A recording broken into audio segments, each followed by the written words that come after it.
Welcome to the Sponsored Rider Club podcast, your guide to motorsports sponsorship. Here's your host, Josh Weesey. Hey, welcome to episode 50 of the Sponsored Rider Club podcast, which is powered by ImpactFuel.org. I am super excited to bring you episode 50. It's just amazing to me that it's already been 50 episodes. Feels like just yesterday that we released our first one. And the intent of this whole podcast thing is to guide you through this absolutely crazy, complex world of motorsports sponsorship.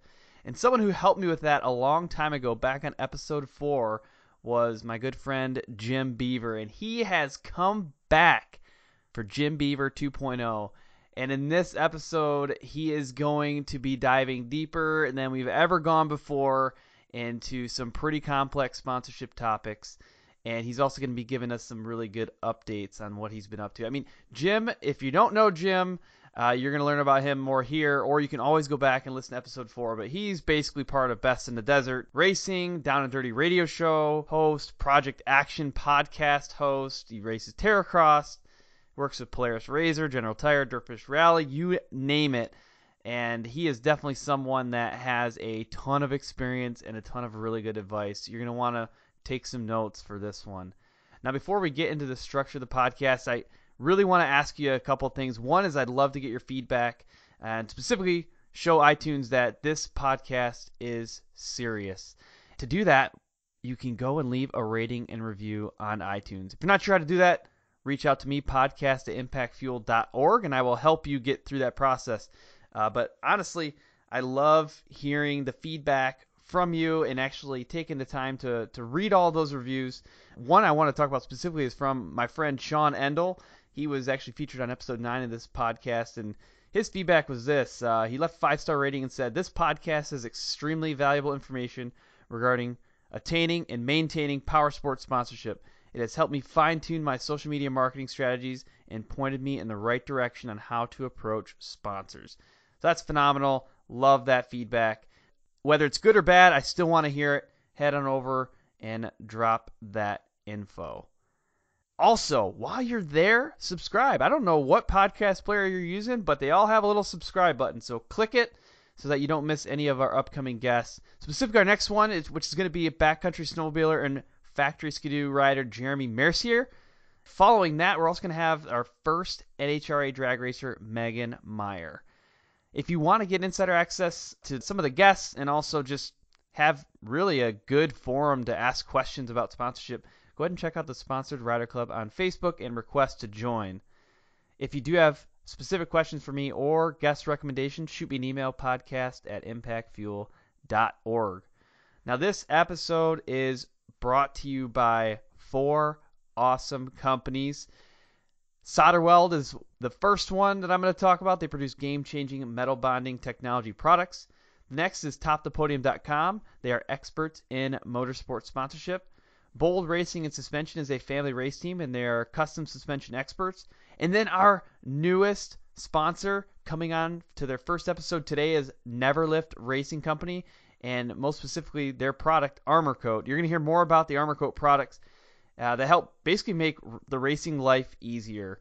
And if you already know about them and you just would like to get 10% off your next order, use promo code ARMOR10 at armorcoteproducts.com. You will hear more about all those companies just before we get into Heat 2. Now, the structure of this podcast is similar to other ones like a race. We'll start with the qualifier, which is basic intro. In Heat 1, we're going to go back into Jim's background and get some updates. In Heat 2, we're going to talk about sponsorship tactics and strategies. Then in the main event, we'll discuss mindset, and then we'll end at the finish line. We'll get closing comments and contact information for Jim. All right, let's hop in. Welcome, everybody, to this episode of the Sponsored Rider Club podcast. This is a special episode for us. This is the 50th episode, number 50, and our guest that we're having back is our first repeat guest we've ever had. The last time you heard his voice on this podcast was episode 4. So that's 46 episodes ago. That's back in January 2nd of 2017. And if you're listening right now, we're actually recording on October 25th of 2017. So lots changed.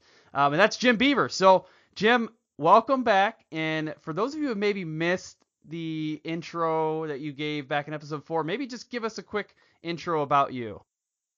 Intro about me, man. Well, first of all, thank you for having me back. It's been fun. It's been, kind of cool to watch, how your podcast has grown. And, I know you and I have talked a few times off the air, and, it's all about just kind of keeping at it and keeping your head down and grinding and pushing out content. So, honestly, congratulations on making it to episode 50. There's probably, I would say, 9 out of 10 podcasts never make it to episode 50. People after 5, 6, 7 episodes, they pull the plug on it, and you've kept going. So you're over the hump, man. Let me tell you, making it to year 1, like, you're in the clear now. I mean, I don't care. As far as I'm concerned, you made it. So I appreciate that, man. But yeah, myself, I mean, I'm Jim Beaver, professional off-road racer. I race trophy trucks and Polaris Razors, race Razors in a few different divisions. I'm also a media personality. I do some stuff, a little bit of TV work, some announcing, host work, and then also I've got a national radio show called the Down and Dirty Radio Show, powered by Polaris Razor, syndicated to 200 AM/FM networks and the American Forces Network. And then we've also got a really big online following because we started out as an online radio show and podcast. And then I've got a second show called Project Action on Podcast One, and it's one where I interview race car drivers, celebrities, action sports athletes, kind of anything action. It's kind of become its own animal, and honestly, it's completely different from the idea I pitched the network, but it's working really well. So you kind of just, in this business, you just kind of roll with it and go where the listener numbers are, and that's what we're doing with that. So thank you, man. It's fun to be back.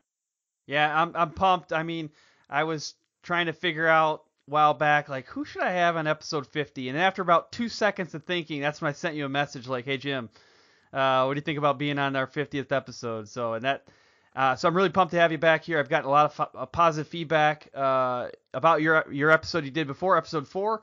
And, I think the audience is going to be excited to hear kind of the next level. So for people listening right now, the intent of our first episode that we recorded on episode 4 was to kind of give the basic background on Jim's career, some of the things that, he's focused on, and then give us some intro advice, some of the things, the tips and tricks and strategies to get going in sponsorship. And we talked a lot of awesome stuff. The intent of this episode is to take that to the next level. So if you're listening to this one right now and you're thinking like, man, there's a couple of things that I kind of missed. Like I need step 1, 2, and 3 before we get to 4, 5, and 6. Go back to episode 4, listen to that, and you're going to hear step 1, 2, and 3. And then this is intended to be a little bit deeper dive. So that's my whole intent of this episode, is to get into some of the more challenging concepts of sponsorship that I think we all kind of struggle with. Even if we're good at this stuff, we still struggle. But before we really get into some of those tips and stuff, I want to go into some of the things that's changed since the last time we talked, almost a year ago. So first off, in 2017, a lot has happened with your podcast. We just briefly mentioned it in the last episode, but Project Action. So, I mean, what was your inspiration behind that podcast? Yeah. Well, when I started that podcast, I mean, we're going back to, I guess, August, September of 2016. Mm-hmm. Yeah, we just had our 50th episode not too long ago with that.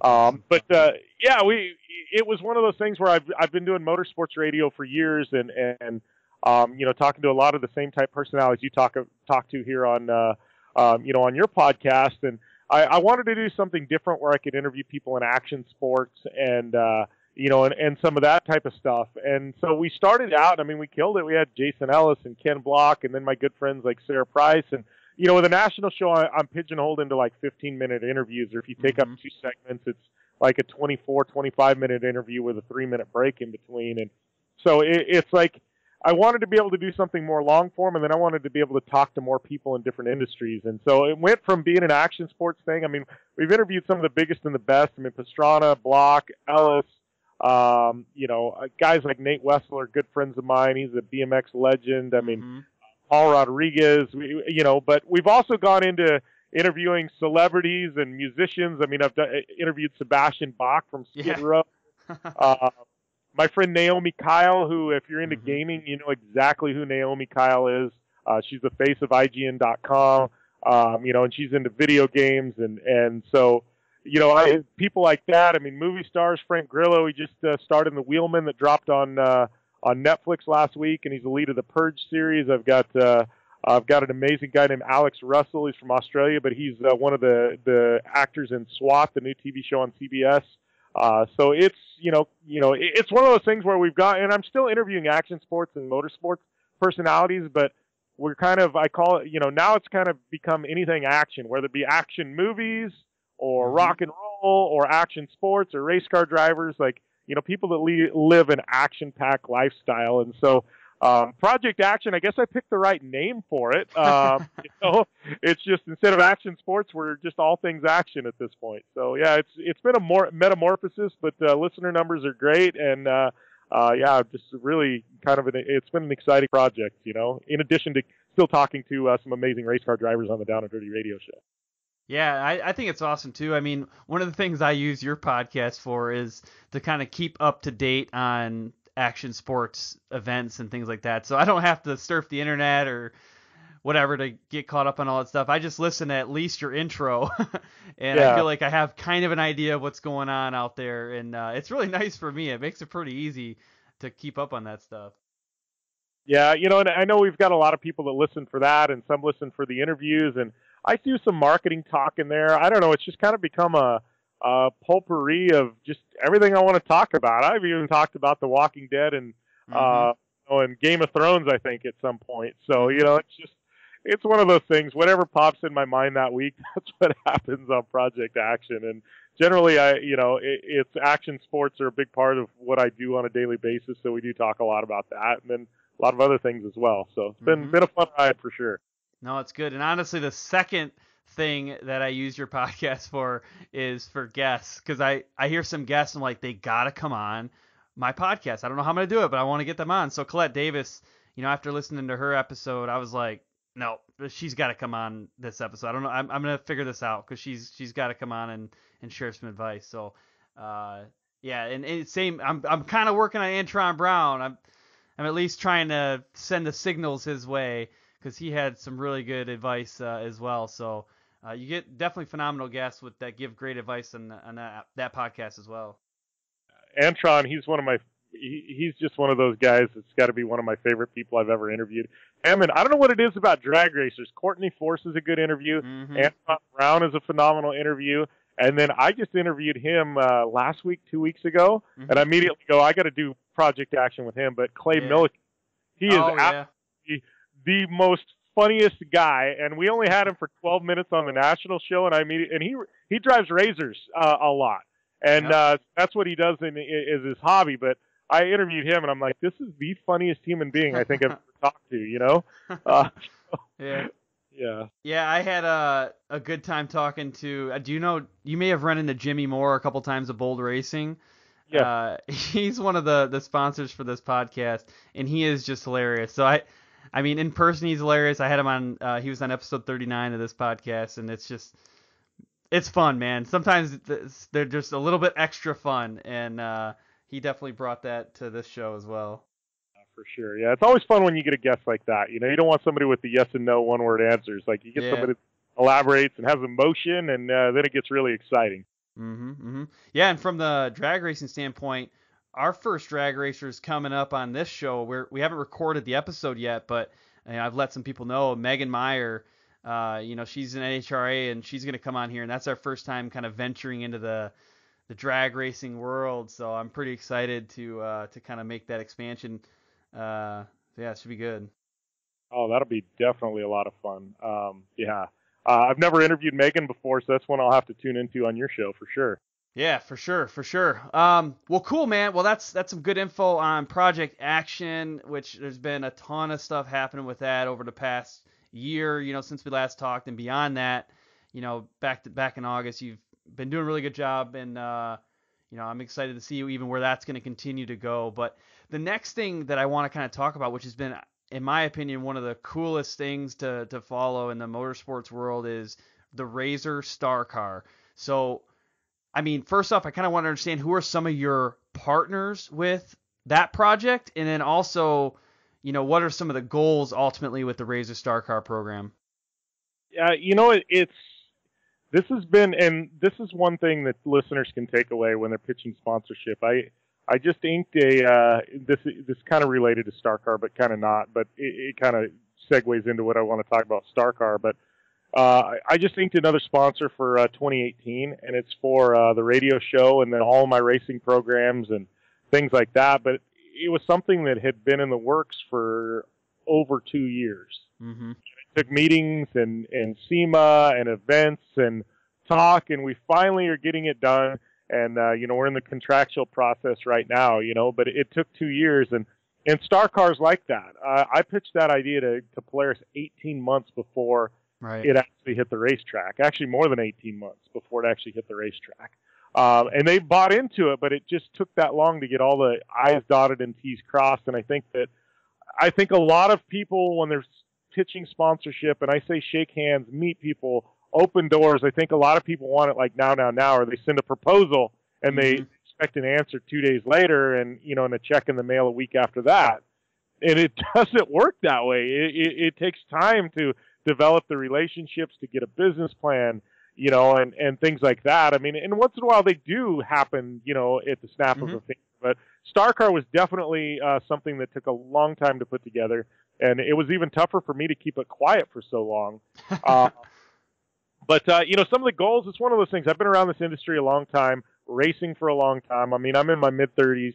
I've got a bunch of amazing friends like Jolene Van Butte who I've had on my shows. And they started out as guests on my shows, and they've become some of my absolute best friends, just away from everything, and become really close. And I wanted a way to bring those types of personalities into off-road racing and let them experience what I've been able to experience. So my idea, I went to Polaris with an idea, and I said, hey, let's build a race car for Best of the Desert. You can't put these people in a trophy truck because I love them to death, but they're going to kill themselves, right? So how do you do it? You do it in a Polaris RZR, which are still ridiculously fast in the desert. I just talked to Mitch Guthrie Jr., and he averaged almost 60 miles an hour at the last Best Desert race. These things will go almost 100 now, but so we built, it's a full race build. And we decided, okay, so we're going to do it. I'm going to race every race. Jolene's going to be a part of the project because I like having a strong female. I'm really about empowering female, and women in this industry and helping them, achieve the same success as guys and open those doors. So we had us as kind of the staples to the program. And then, every race we bring in a revolving door of personalities like Tanner Faust and Travis Pastrana. And once in a while, we'll throw journalists in the co-driver seat with us. Polaris, if you're doing all this, you want to document it, right? So we hired a full PR team, and we've got some camera crews that follow us. And I think all of our videos collectively were well over 1 million views, probably close to 2 views on the videos now. But it's been a heck of a ride, and we're continuing it into 2018. I know I've got some meetings with Polaris to determine what events we're going to be at and what guests we're bringing in.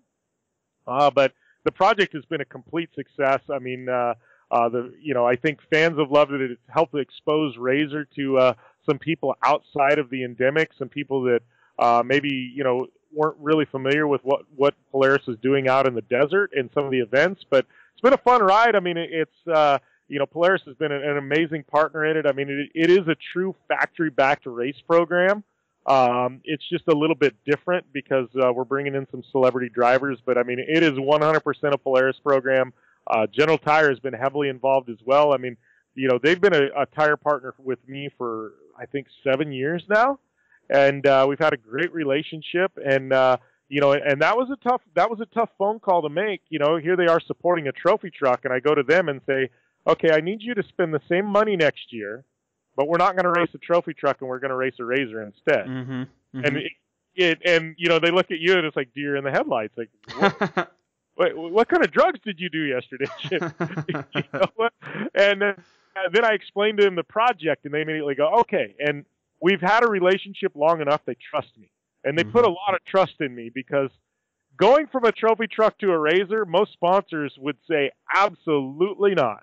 And General Tire said, absolutely, yes, we will back you on this. And I can tell you that they've got so much media value out of it. They're absolutely stoked on it. But it was definitely an interesting sell at first, and we've had some amazing partners come in, in different capacities and things like that. But yeah, I mean, it's been a heck of a ride, and I think if anybody that's tuned in, and I'm sure most of the people listening to your podcast would be viewers of a video like Star Car, and probably on the internet floating around or something. But it's been a fun project. I mean, I've got to do some fun stuff with Pastrana and my good friend Jolene, and yeah, it's definitely been a heck of a ride.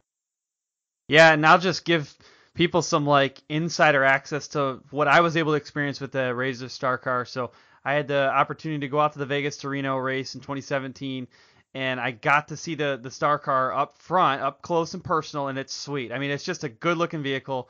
You can see it online, tons of pictures, but you can tell it's built not only to race, but also to look great in the media spotlight. And it's just really cool seeing, though, how you guys had everything coordinated where you were in the General Tire booth doing your recording. At the time, it was with Jolene and Travis Pastrana. You guys were, recording the actual show. And then the Star Car kind of comes rolling up in the background, and then the camera crews are kind of following it. And it all flowed really nicely. But every time that car was doing something, there was a crew member documenting the experience, whether it was in the pits, or at the tech and contingency, or at night, just kind of cruising as a flyover. It's just all of it. You could really feel the entire experience of the Star Car and of the Vegas to Reno race just from watching those little videos. So it's really cool stuff. And I could tell from being there, there's just so much that goes into it, like way more than I would have ever imagined, but it's pretty incredible. Yeah, well, and I think a lot of people, when they see the project and originally, they thought, oh, it's just Jimmy and some people, and they're going to go out in the desert and bounce around and maybe take a few photos.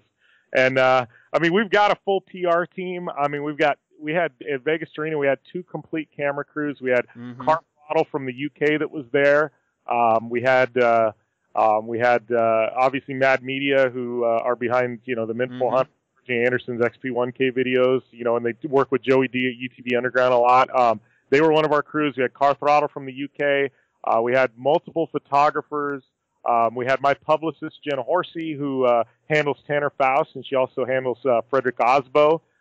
She was there. She's come on. She's a close friend of mine. I mean, a lot of you might know her from ESPN and X Games programming and things, but she's a publicist. She runs communications, keeps everybody on point. Then I brought in another good friend of mine, Kelly Wilmore, who is a marketing director for Impact Safety, and so she understands media marketing value, and we needed her to help run the second camera crew. So she came in for a race and did me a favor, and it's just like you said, there's a lot going in, just to the media side and having everything line up just perfectly, and then you still got a race, and I've still got a dozen crew members and guys wrenching on the car and things, and it's become a massive project, and it's been a lot of fun.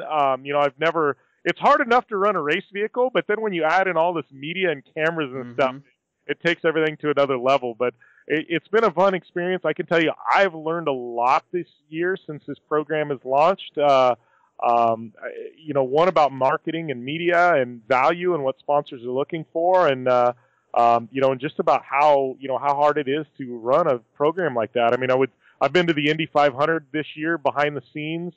Impact invited me back there with them, and I went to the Indy 500 and I saw how IndyCar teams run, and they're very much the same way as we're running Star Car, and they've got media people and hospitality, and and they've got journalists coming in and schedules of interviews for drivers and things like that, and it really has been an eye-opening experience to run a program at that level, and it's very expensive to do it, but I've been lucky to have corporate partners that have allowed us to, but seeing what we do, and then I go to the Indy 500 and I see how they work, and I'm like, man, these people I've brought in that have that experience, it's really helped elevate our program to another level.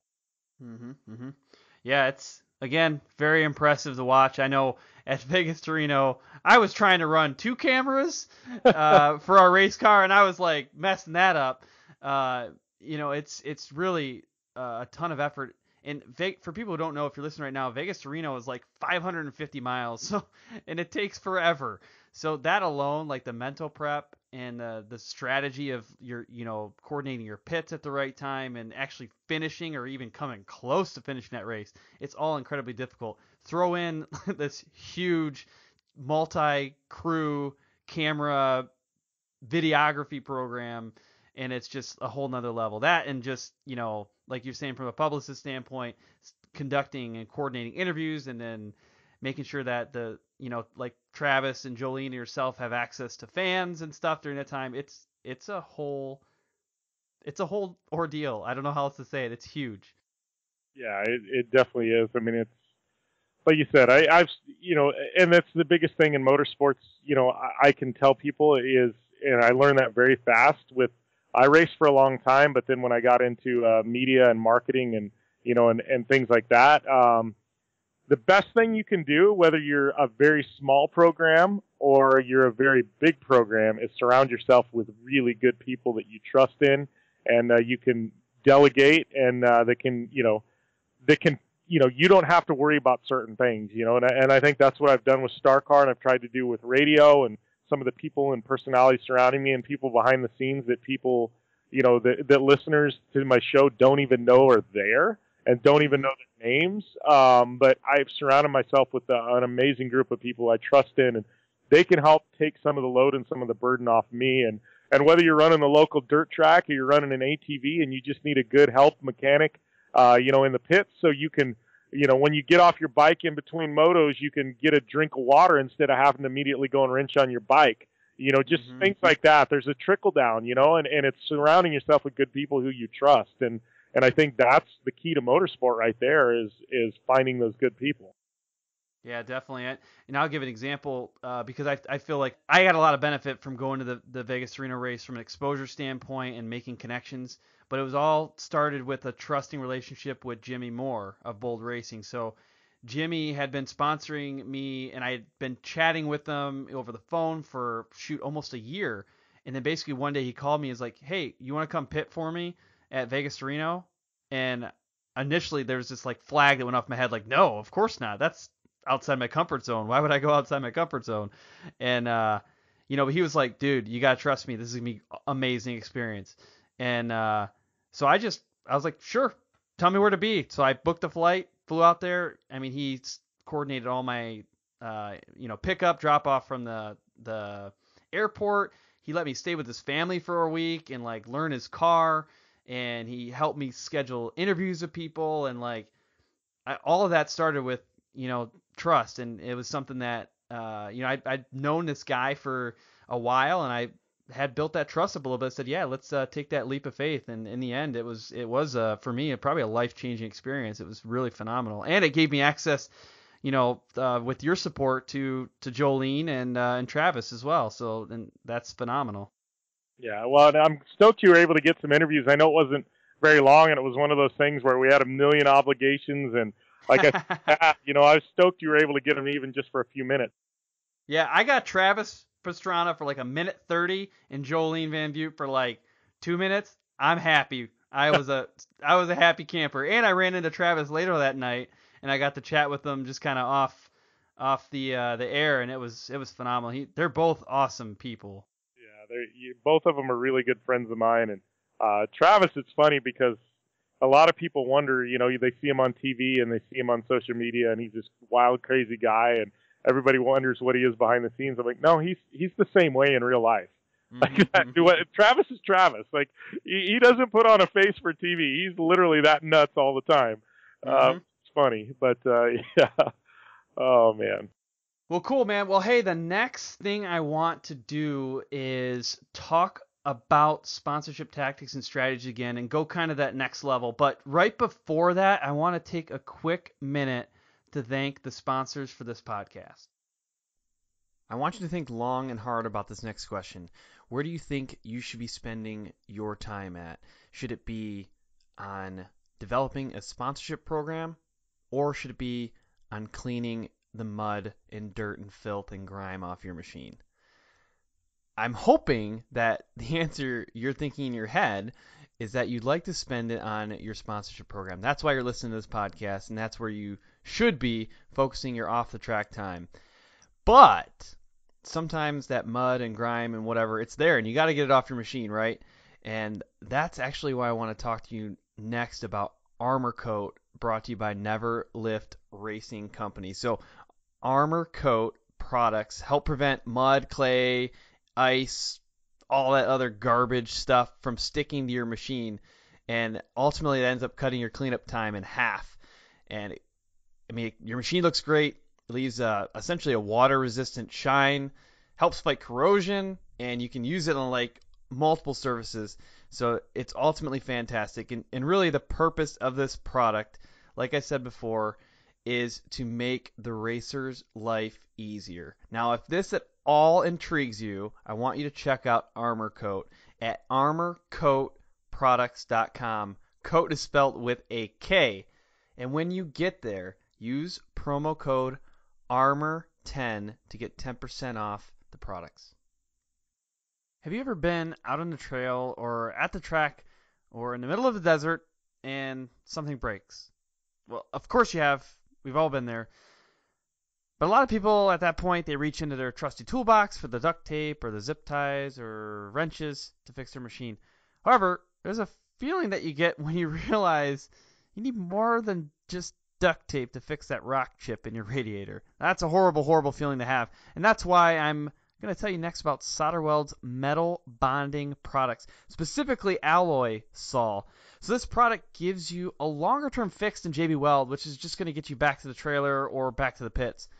With basically the assistance of MAP gas or propane torch, you can quickly and easily repair an oil cooler, radiator, AC line, or any crack or hole in aluminum. And better yet, alloy sol flux is the only flux in industry that cleans and decontaminates the dirty and greasy surface for you. So you don't even have to worry about that part. The alloy sol rods are actually capable of a 30,000 PSI fix, and they're stronger than even the parent metal, and they're built to last the lifetime of the part. So don't let a simple radiator leak leave you out of the race or broken down in the trail. Bring along some alloy sol aluminum alloy repair rod and flux from SolderWeld. I hear it constantly from racers that a good suspension setup is absolutely critical for performance, and that's why I'm going to talk to you next about bold racing and suspension. Now, it's really critical to understand your suspension, and there's so many intricacies with the valving and the shims and all this crazy equipment that you need to actually, rebuild and properly set up your suspension, that it's really important if you're ready for that next level of performance to partner with an awesome suspension company. Now, Bold Racing is that company. They're not only specialists with their suspension setups, but they also partner with companies that produce amazing custom components. And on top of that, they're a family race team. They actually race themselves, so they really understand the type of beating that your vehicle and your shocks can take. So what I want you to do is give them a call and just chat with them. Talk to them about suspension. Their number is 702-506-5354. If you're not ready for a phone call, go ahead and shoot them an email, bold.racing@yahoo.com. I am constantly asking the guests of this podcast how they attract and retain sponsors. And on almost every single occasion, somebody gives an example of a resume. A rider or a racer resume is extremely important to your overall sponsorship pitch and proposal. And it's tough to do. I mean, it's not really the easiest thing. Anybody can go through and put together a resume, so don't get me wrong there, but it's really difficult to get something that's like unique and different and stands out, and that also is something that can be put across multiple platforms. Well, that's one of the things that I want to talk to you about next, is how topthepodium.com can actually help you build a race or rider resume that can be used on multiple platforms. I'm talking like website, PDF, something you can print off that's interactive, that looks fantastic. It looks absolutely professional. Well, that's because it's made by a professional. This is the type of thing that's going to set you apart from the crowd, and that's going to position you for a strong sponsorship proposal. So what I want you to do next is go to topthepodium.com, and if you have a question, there's a little chat icon that pops up on the side of the screen when you go to topthepodium.com, and you can go ahead and type your question right there. Jeff Vanestal, he is the owner of Top the Podium. He's going to be able to respond to you directly, so check it out. All right, well, welcome back, everybody. We are now on Heat 2, and that's where we talk about sponsorship tactics and strategies. So last time, Jim, we went through a list of your main sponsors, people you've been working with for years. Has anything changed since then? So in 2017, has there been any new sponsors that you've picked up or new partnerships that you've developed? Yeah, it has. I mean, one of the big ones for this year, and it's not a new sponsor, but it's a partner that I've got an expanded relationship with. Would be Dirtfish Rally School up there in Seattle, or Snoqualmie, I guess. I've been very fortunate to work with them. I think this is fourth year I've been with them. Started out literally, they were just running a few ads on my radio show, and then it was like, how can we do more? And they brought me up there, and I did a little bit of training for a day, and and it kind of grew and steamrolled, and every year it's kind of grown, and things have been good. And so we went this year, and we had some meetings, and I generally, at this point in time, I have meetings with all my major sponsors, and we kind of sat down, and they said, what do you want to do next year? How can we help you? They said, you've helped us. How can we help you? And I said, well, I'd like to, I'd like to do a sponsor summit. And, I said, big teams do that. Lucas Oil does that. The IndyCar guys do that. Bryce Menzies does that, but nobody else is really doing that in off-road. I said, I want to get all my sponsors together in one room, have some fun, and then talk about how we can build business-to-business relationships. And they said, we can make that happen. And so we had a sponsor summit in February. Most of my sponsors, major sponsors, flew them up to Seattle, and we had an amazing time there. We spent a day in rally cars, just sliding around in the dirt, and then we spent a day.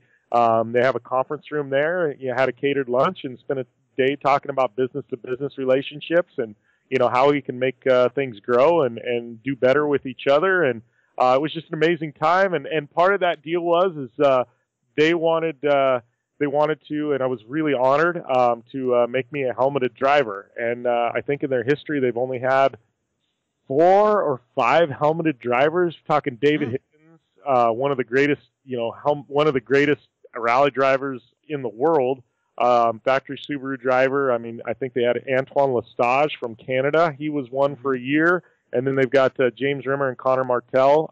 They're two GRC drivers, and so it was honestly an honor for me. And they run their program when you're a helmeted driver. It's very much the same as say a Red Bull would be when you're a helmeted driver with them, and so it's been phenomenal, and I've got to wear the helmet and hat anywhere I go, and I'm proud to wear it. We do some other stuff too. I mean, activations with drivers, and there's quite a bit that go into it. I book a lot of classes for people in motorsports, up there at Dirtfish. I've got a really fun drive day, we're calling it, or drive, class coming up in December, where of about 10 people from off-road and motorsports are going with me to Dirtfish for 3 days, and we're gonna have a film crew along, and we're just gonna have a bunch of fun in rally cars for 3 days up there, and it's kind of a fun way to cap off the year, I think. But it's been an amazing time with Dirtfish, and really stoked on that relationship. I mean, Subaru, we've continued to evolve with Subaru. They've been an amazing partner of mine this is year number 2, and we're already talking about year number 3. I do a lot of brand ambassador work for them. Obviously, Polaris RZR, things have kind of evolved there with Star Car and things, but I've had some amazing partners in Terracross and Impact Race Products. Things have elevated there. I went to the Indy 500 with Impact this past year. Gibson Exhaust, KC Highlights, Optimus Starters. They make starters for snowmobiles and UTVs. They've come on board this year, and in a certain capacity with the radio show and with my racing programs. It's been fun to have them along. And then with Star Car, I mean, I've had just some phenomenal brands get behind the build. Not necessarily financially, but just product-wise. And And when you're running a race program, sometimes product is just as good as money. And HCR suspension and, I mean, the list goes on. I've had Assault come on that make UTV aftermarket products. And my friend James Hill that owns IMG, which is Sarah Price's significant other, he's jumped in on board, and we've done a lot with him. And it's just been a ton of fun, seeing things, having things evolve. And, I can tell you we're bringing in some amazing new partners, major type partners for 2018. It's stuff that I can't quite talk about yet, but definitely stay tuned. Oh, that's cool, man. Yeah, I want to go back and pull out James Hill real quick too, because not only is he Sarah Price's significant other, and Sarah Price talked about him on episode 12 of this podcast, he is also Erica Sachs' brother, and we talked about him on episode 35 with Erica Sachs. So it's pretty funny, man, when you start looking at the whole motorsports industry. It's like there's I think Amy and I even talked about this back in episode 7. It's like the 1 degree separation. Instead of like 6 degrees from Kevin Bacon, like motorsports is 1 degree of separation. Everybody kind of ends up knowing everybody. Yeah, exactly. Well, cool. Well, one of the things that you had kind of talked about a little bit on episode 4, and even in this episode, you made some, alluded to it a couple times, is return on investment. So one thing I want to just better understand from you is, how do you really deliver a return on investment for your sponsors?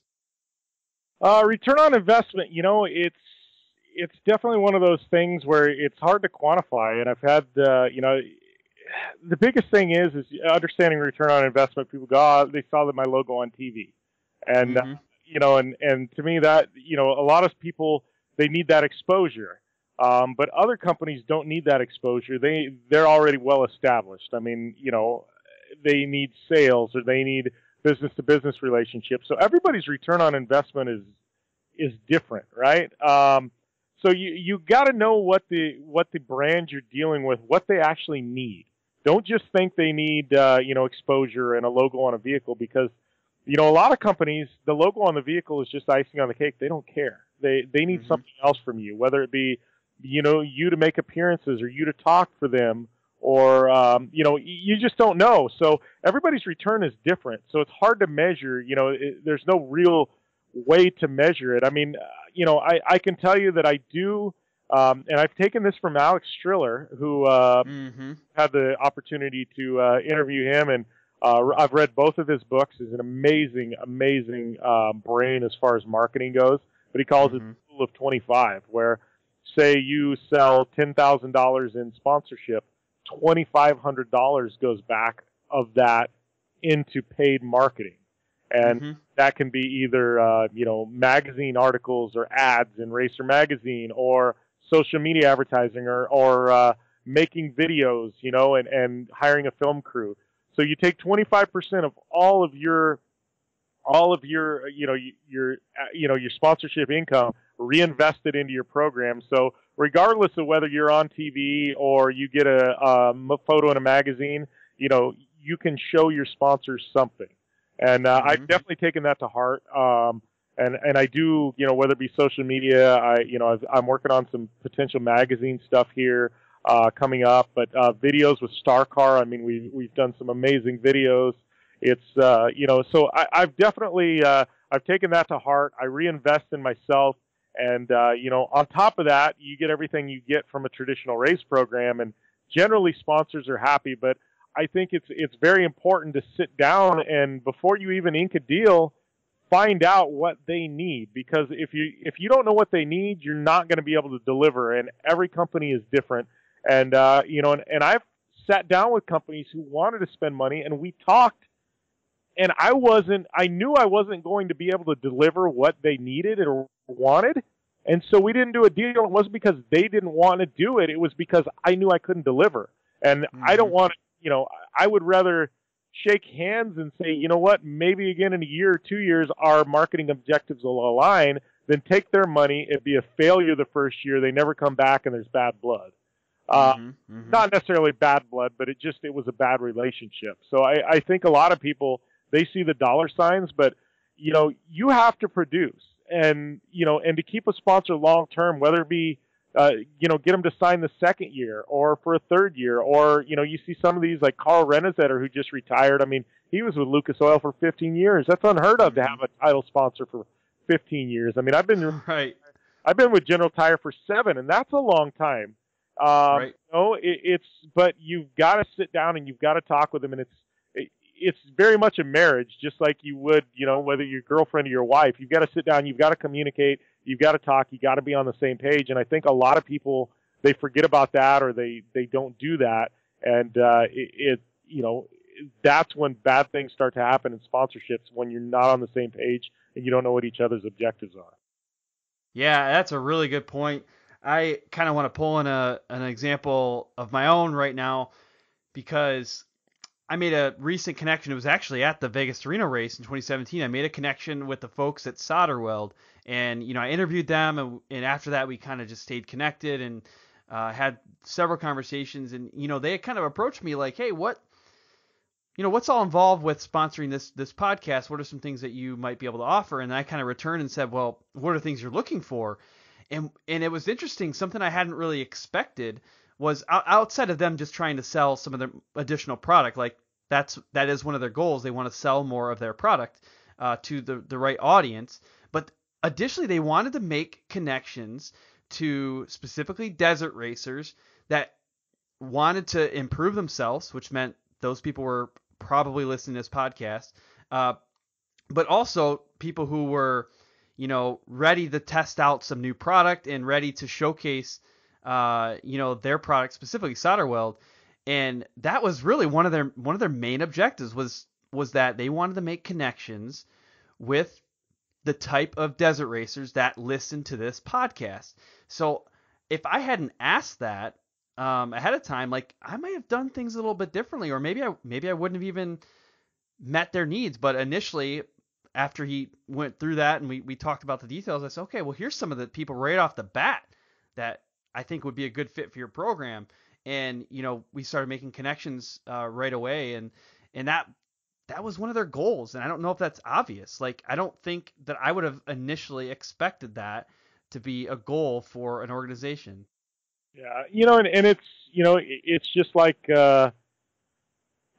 anything. I mean, you've got to ask. I mean, whether it be, if you were buying a car, you'd ask, certain questions about the car, and you wouldn't buy it sight unseen, right? And you would know kind of some background in the history if it's a used car. Like, it's the same thing in marketing. You just, like you said, you've got to communicate, you've got to ask questions, and and I've there's a couple of quotes I like. It's we've got 2 ears and 1 mouth, so we ought to be listening twice as much as we're talking. And my other favorite one is most people listen to respond, but you need to listen to understand. And and that's the key right there. A lot of people, you've already got your response formulated. You're already telling them all these things that you can do, but you don't really know if what you can do actually helps them, So I think you've got to listen, you've got to understand, and then, you can go, okay, all right, now let's formulate a plan. And sometimes what you have to offer, it's not going to work. It just won't. And, and that's, something we've got to face. But, it's just, it's one of those things where, like you said, communication. I think that's the key. Before you even start the relationship, communicate. Oh, that's really good. Really good. So you've kind of given us some good examples already just around how you kind of promote your sponsors and things like that. But what I want to kind of dive into next is some examples of how maybe you assign a value to your program.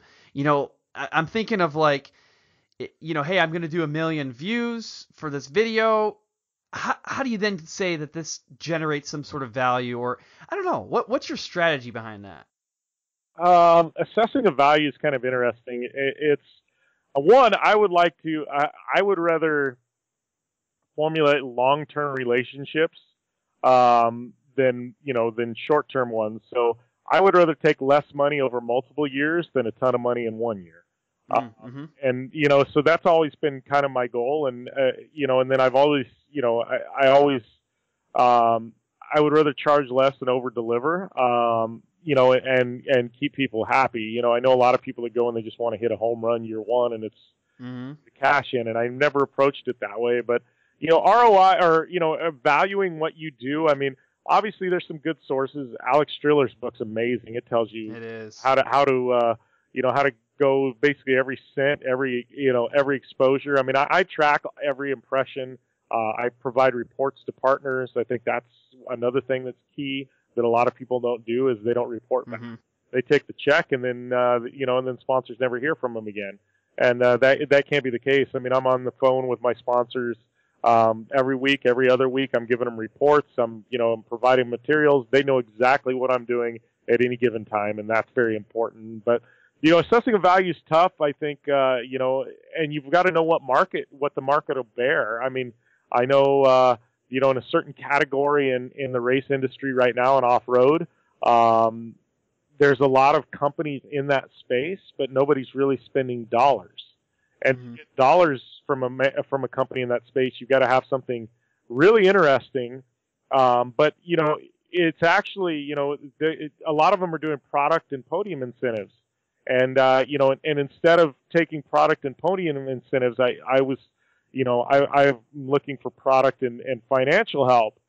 But, you've got to know what the market will bear, because, that same package to an energy drink company would be 3 or 4 times as big, because the energy drink company can afford it, and you're going to get some marketing value from what they're doing. But in this particular segment, that same package is reduced the price because the market actually won't bear a contract as big as, say, an energy drink company can spend. So, every market's different. And I see people with a rate sheet and, this sponsorship's 10 grand, this one's 15 grand, this one's 20 grand. And I'm like, and they'll just give a sponsor generic thing. And I'm like, I don't know how you can do that. One, sponsor might be looking for half of that.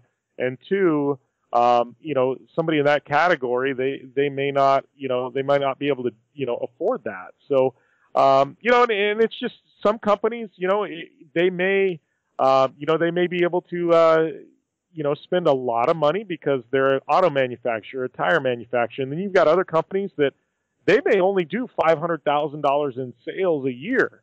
And, and if you go and hit them with a $100,000, sponsorship proposal, they're just going to laugh because, I mean, there's no possible way they could even do that, And, but if you go and say, hey, can you help me with $500 and we're going to do this and this and that, they may be more receptive to it. So, you've got to understand the companies. Everything is, its own unique. Not any sponsorship is created the same. I value everything differently. It's, like I said, Alex's book's amazing for giving just a hardline value, but there's a lot of intrinsic value that we don't even think about, and you've just got to know, and you've got to understand what the market's doing and what some of the other drivers are getting. And, and that's hard information to come by, but, you've got to keep your eyes open, your ears open, and kind of see what other people are doing and representing and how they're carrying themselves and, and what brands they're carrying. So when you go to that brand, you can see what these other drivers are doing and what you can do different or better, to be able to sign that deal. Yeah. Just for people listening to we've talked about this book on this podcast. I don't know how many times. It just relates so perfectly. It's called Motorsports Marketing and Sponsorship. It's written by Alex Striller. He nails it. Like, he outlines literally every detail that you can even imagine around calculating ROI, evaluating your proposal, both, from like the tangible assets to the intangible assets. And it's incredible. So he doesn't sponsor this episode or this podcast or anything. I just really think people should go and get this book, read it front to back, maybe even do it again after that, take notes, fold in pages, highlight, whatever. There's a ton of really good value built into that book. Well, and, and it's one of those things too. I mean, I've got some people that, I've worked with and signed to sponsorship deals to represent the radio show. And, it's one of those things where a logo on a uniform doesn't necessarily mean much for me. It's value here, value there. And, it's just, like you said, Alex's book's amazing. It gives you some great values. I think it's, once again, it's just knowing what the company needs, communicating, and then you can assess a value based on what they're specifically looking for. But and everybody's got a different number. I mean, your logo on the side of Jimmy Johnson's car is going to be a whole lot more expensive than your logo on the 43rd car on the grid at Daytona, even though they're both NASCARs and they're both racing on the same track. So it's kind of it's a tough call. You just gotta kind of feel it out and kind of know. Certainly, really good examples. Tons of good information, and like I kind of mentioned earlier, if people are listening to this episode and they want to kind of know the backstory, go back to episode 4, listen to that one again. And even if you want to know a little bit more about Alex Stryler, I mean, obviously that book we discussed, but he was interviewed on Project Action before as well. So you guys can go and search Project Action on iTunes and find that episode. I highly encourage you to listen to that one as well. But I do actually want to kind of ask one more question before we wrap up, and that's around kind of the mindset thing. Typically, we call this the main event, and I really want to understand goal setting a little bit better. So we talked about goal setting on the last episode, but I think the challenge that I know I run into, and I'm talking with people who listen to the show, they run in this as well, is I don't know if people know what goals to set. I mean, specifically, like, are they too aggressive? Are they not aggressive enough? So, I mean, how do you handle that question? I mean, I set goals at the beginning of every year. I do. And, and I've got some goals that might be 3 years out, 5 years out. I think the biggest thing is, people go, I want to be an off-road champion. Well, don't we all, right? So you've got to set goals that help you get there. You can't just have this big overreaching goal and not have an idea to get there. So it's like, how are we going to get there? Well, I'm going to get a sponsor, and and they're going to, I want to get this sponsor, and that'll allow me to go to one more race. And then once you get to that race, well, what's the goal there? Well, we want to get a podium. So I think the biggest thing with goal setting is you've got to set achievable goals. And goals that once you reach, you can feel good about yourself. And then you can set one that's maybe a little bit farther. So, you go from a podium. So, all right, the next race, my goal is we're gonna win. But we need another sponsor to be able to afford that. So, there's another goal to get a second sponsor, and along with that comes, all right, now we got a chance to compete for a win. And I think the biggest thing is you've got to set goals. They've got to be achievable, but start small. You can have that big goal out there, the cloud in the sky that you want.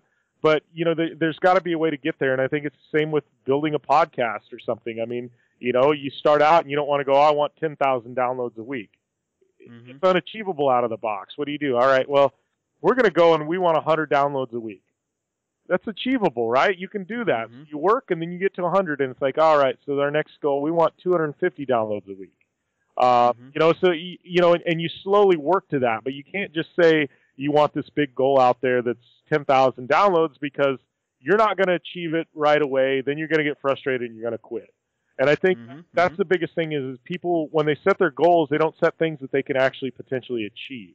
And, and I think that's the biggest thing. And I mean, I've got goals that are 5 years out that are those big pie in the sky, cloud in the sky goals. But between now and then, I've got a lot of goals each year that I want to accomplish, and I work to accomplish those. And I know if I keep accomplishing the smaller goals, at some point in time, I'm going to get that big goal.